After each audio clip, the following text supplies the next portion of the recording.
कैसे हैं आप सब लोग। आज हम पढ़ेंगे मेहनत का फल। तो ये स्टोरी है मेहनत के ऊपर। तो शुरू करते हैं। कल रात सेठ लुट गया राम की मोटर कार चोरी हो गई। उसके कारण वह बहुत परेशान है। उसे समझ में नहीं आ रहा है कि वह क्या करे। पुलिस को खबर करे लेकिन तब तक तो चोर कार को ना जाने कहाँ ले जाएं। उसे पक्का यकीन था कि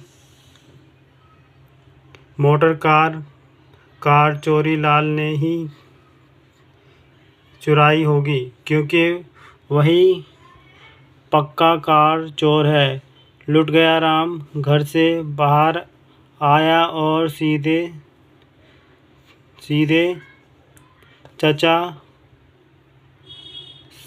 चचा सामंत के घर पहुंचा। चचा सामंत 61 वर्ष के अवकाश प्राप्त व्यक्ति थे। अवकाश मतलब वो रिटायर हो चुके थे, उन्हें काम पे से निकाल दिया था। अब उन्हें जासूसी का शौक चराया था। जग्गा उर्फ जगन्नाथ नाम का उनका नौकर ही अब उनका सहायक भी था, जो उनके लिए जासूसी करता था और सारी खबरें लाकर उन्हें दिया करता था।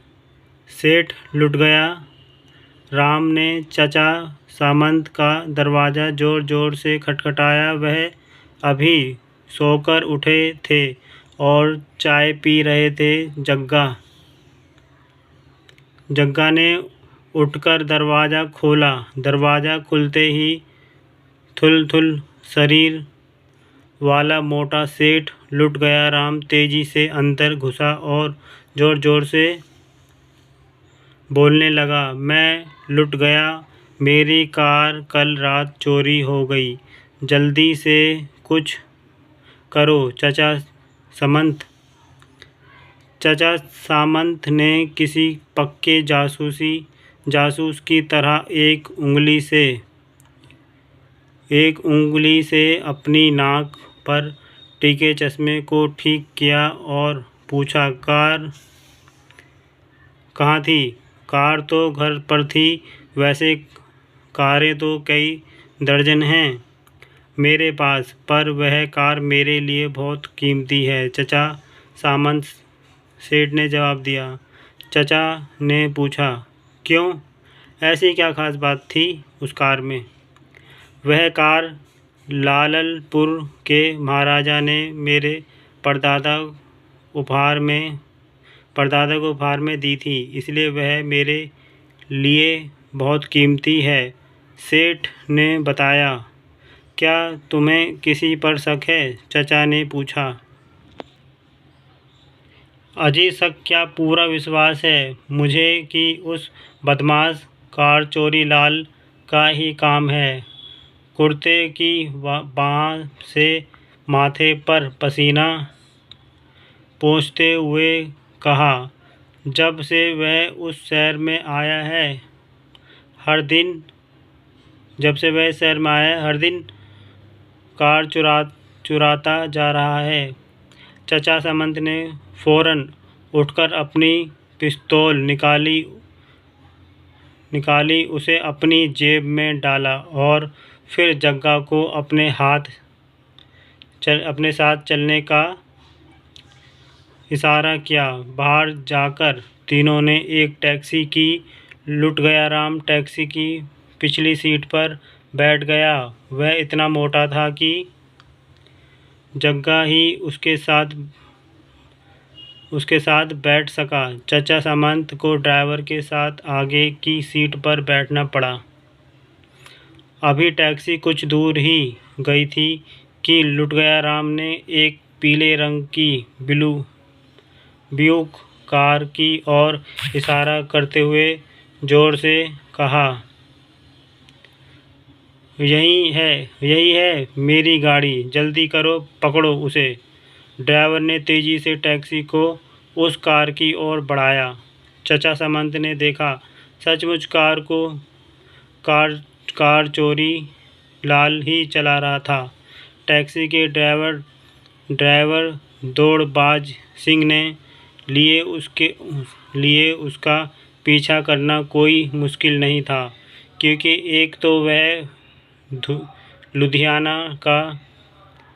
लुधियाना का सरदार था और दूसरे उसे गाड़ियों का ओवरटेक करने में बड़ा मज़ा आता था।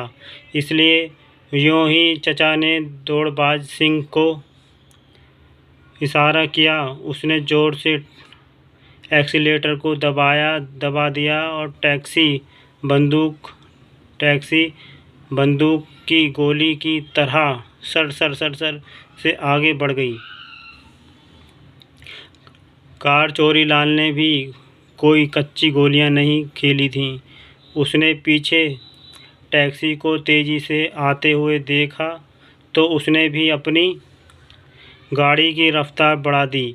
जब उसने देखा कि टैक्सी उसका पीछा करती ही चली जा रही है तो उसने अब कुछ दूर जाकर सड़क को छोड़ दिया और कार को एक ऐसी गली में मोड़ दिया जो काफ़ी टेढ़ी-मेढ़ी थी और कई तरफ खुलती थी। सुबह का समय था। लोग अपने काम धंधे में लगे हुए थे। गली के एक मोड़ पर बने ढाबे पर लोग चाय पीते हुए बतिया रहे थे। कार चोरी लाल की कार की तेज़ी को देख वह हड़बड़ा गए और इधर-उधर भागकर बचने की कोशिश करने लगे। दौड़बाज सिंह ने भी कार चोरी लाल का पीछा नहीं छोड़ा। हारकर कार चोरी लाल मोटर कार को गली से बाहर निकाल लाया। दोनों गाड़ियां एक दूसरे का पीछा करती हुई शहर से बाहर निकल गईं। चचा सामंत ने जब देखा कि उसकी टैक्सी कार के काफ़ी पास पहुंच आई है तो उन्होंने अपनी पिस्तौल से एक गोली दाग दी। लेकिन उसी बीच कार चोरी लाल ने अपनी कार को एकाएक दाहिनी ओर मोड़ दिया। इसलिए चचा सामंत का वह वार खाली गया। गोली को बेकार जाता देख सेठ चिल्लाया, क्या करते हो सामंत, जल्दी पकड़ो उसे, नहीं तो हाथ से निकल जाएगा। चाचा सामंत को सेठ का इस तरह चिल्लाना अच्छा नहीं लगा। उन्होंने सेठ को डांट कर कहा, चीखो नहीं, चुपचाप बैठे रहो। तुमको गाड़ी चाहिए ना, वह तुम्हें मिल जाएगी। फिर ड्राइवर से कहा, स्पीड को ज़रा और बढ़ाओ। दौड़बाज सिंह ने वाहे गुरु की फतह का नारा लगाते हुए इस एक्सीलेटर को पूरे ज़ोर से दबा दिया। टैक्सी फुल स्पीड पर दौड़ पड़ी और कुछ ही क्षणों में पीली कार के बराबर जा पहुंची। चचा सामंत ने अपनी पिस्तौल से एक और गोली चलाई। इस बार गोली कार के शीशा तोड़ती हुई दूसरी ओर निकल गई। इस पर कार चोरी लाल घबरा गया। तभी चचा सामंत ने तीसरी गोली चला दी, जिसने कार का मडगार्ड उखाड़ दिया। चचा सामंत ने पर भी ना रुके। वह कार पर बराबर गोलियां चलाते रहे। चौथी और पांचवी गोली से कार का एक टायर और दूसरी तरफ का शीशा टूट गया। कार एक झटके से रुक गई। जग्गा ने अपने उस्ताद चचा सामंत की ओर घमंड से देखा। वाह चाचा वाह, बिल्कुल मुंबई की किसी हिट फिल्म जैसा दृश्य था। मुझे भी मज़ा आ गया। दौड़बाज सिंह ने जग्गा की हाँ में हाँ मिलाते हुए कहा।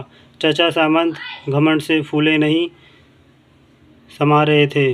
वह इस तरह सीना ताने खड़े थे कि मानो वह तेनसिंग नरगो हों और उन्होंने माउंट एवरेस्ट पर पहला कदम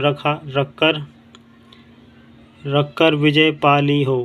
इधर सेठ लुटगयाराम ने टैक्सी का दरवाज़ा खोला और अपने मोटे शरीर को धकेलते हुए बाहर निकाला।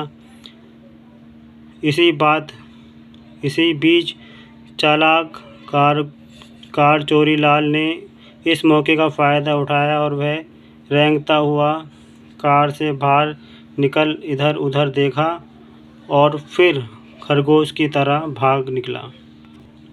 चाचा सामंत भी उसके पीछे दौड़े। पास में ही सूट की एक मिल थी। कार चोरी लाल मिल के गोदाम में कहीं जा छुपा। चाचा ने कुछ देर तो इधर उधर देखा, तलाश पर वह नहीं मिला। वह वापस लौट आए, बोले, कोई बात नहीं,